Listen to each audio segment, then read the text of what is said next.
Libellule en papier TV saison 2021, épisode pilote. 1er août 2021. Nos 11 centres pédiatriques pavillons situés au-dessus des décharges qui abritaient autrefois des mineurs problématiques, qui auparavant avaient accueilli des combats de chiens illégaux hebdomadaires. Avant cela, le comté ne comptait que 150 lits d'hôpital psychiatrique. Peu de temps après la guerre du Vietnam, ses habitants voulaient remplir ce cratère massif avec quelque chose. Trash était une réponse raisonnable et rationnelle à l'époque. Les temps s'écoulèrent, avant qu'un long demi-siècle ne s'écoule. Comme prévu, cette parcelle considérée comme une propriété de rouille.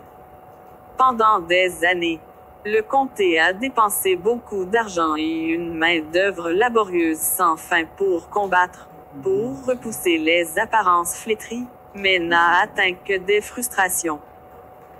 Pendant des années, les politiciens ont promis de s'attaquer à ce problème en tant que points focaux centraux pendant les campagnes, mais une fois élu, aucun politicien n'a jamais revisité cette question. Les responsables du comté ont offert cette parcelle de fléau gratuitement en échange de la continuité des embellissements de la région. Aucun intéressé. L'année où le président Reagan a été réélu, des groupes d'investisseurs et des entreprises de construction se sont aventurés et ont construit des pavillons médicaux multifonctionnels pour enfants à plusieurs niveaux. Après de nombreux retards et revers, il a ouvert ses portes et les affaires dans les cliniques pédiatriques ont prospéré.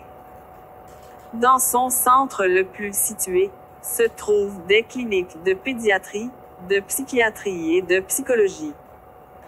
Les cliniques structurées selon un modèle cyclique.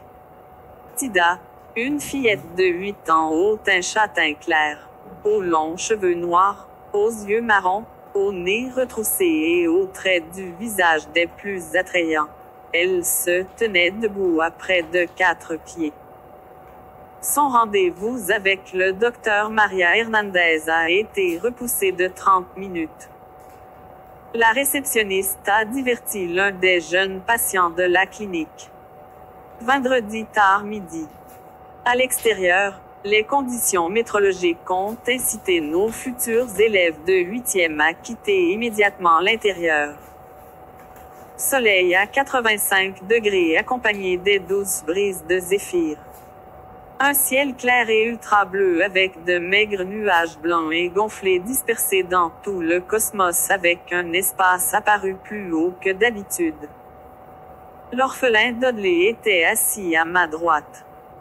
Dudley, un Indien indigène et des Latinos avec de longs cheveux noirs entrelacés, des pommettes hautes, minces et debout à 5 pieds 3 pouces et vêtu d'un vieux tee, un short de bain et des tongs, a lu le catalogue de l'école. Pendant environ 15 minutes, il n'avait pas fait n'importe quel son. Il marmonnait périodiquement. Le baron Duke, un gamin blanc millionnaire avec les cheveux blonds les plus courts et les yeux les plus bleus, mince et se tenait debout à 5 pieds 4 pouces, s'assit à ma gauche et le lut aussi. Il n'avait pas beaucoup parlé non plus. Jamais de bonnes nouvelles quand les deux n'ont fait aucun commentaire. Nous nous connaissions depuis l'âge d'or de la prématernelle. Nous pouvions lire les langages corporels des autres. Dudley marmonna, Caleb. Baron dit quelque chose doucement. La réceptionniste a fait quelque chose d'humour et a ri de bon cœur. Tida la regarda d'un air absent. D'autres jeunes patients la regardaient aussi distraitement. L'artiste s'arrêta, analysa son auditoire. Elle analysa d'abord la réaction silencieuse de Tida. Ensuite, elle étudia les retours inexprimés d'autres patients. Elle nous a jeté un coup d'œil fugace. Je la regardai avec les yeux grands ouverts et les lèvres scellées. Elle jeta un coup d'œil à Dudley et Baron. Ni l'un ni l'autre ne prêta attention à elle. Elle s'est levée puis a essuyé la sueur sur son front avec le dos de sa main puis a dit « Audience difficile. Le docteur Hernandez a appelé Tida. Une réceptionniste a escorté ma sœur cadette à son rendez-vous.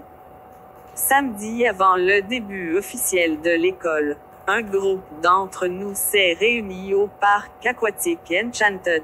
Entrée gratuite pour les élèves jusqu'aux lycéens. Aux entrées, nous faisions la queue aux côtés d'autres élèves d'autres écoles du district.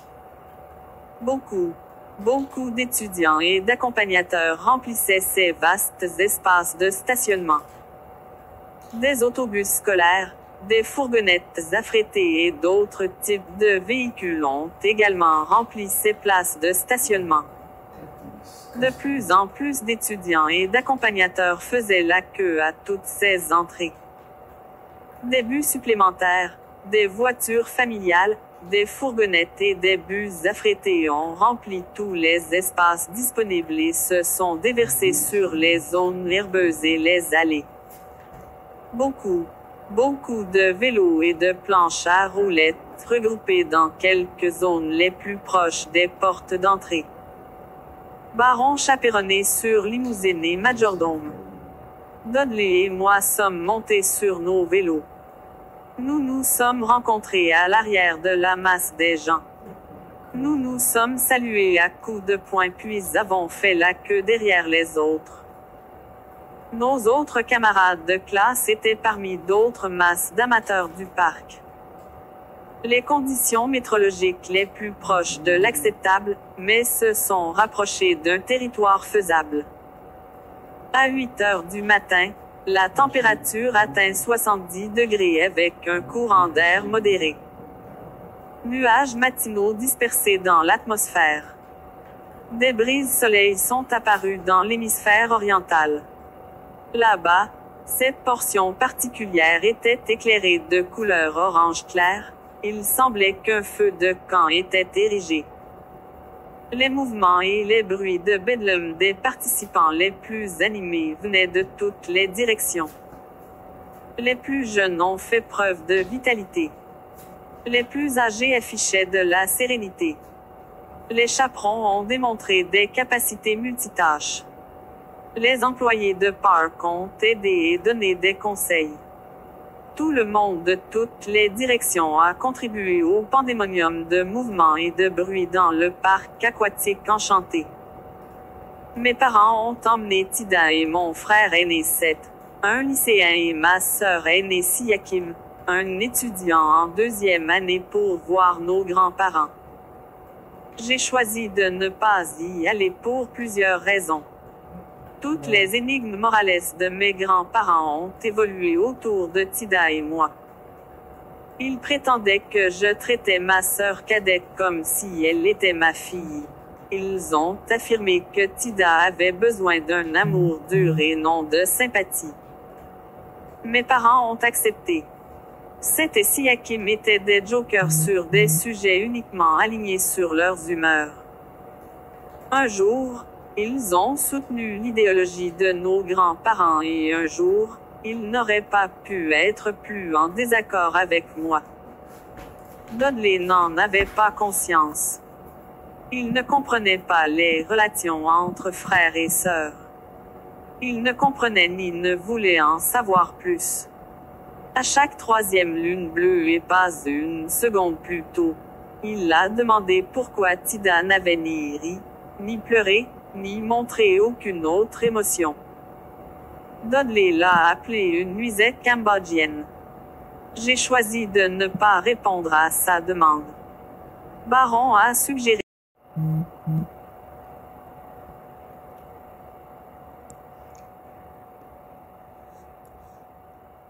Libellule en papier TV saison 2021, épisode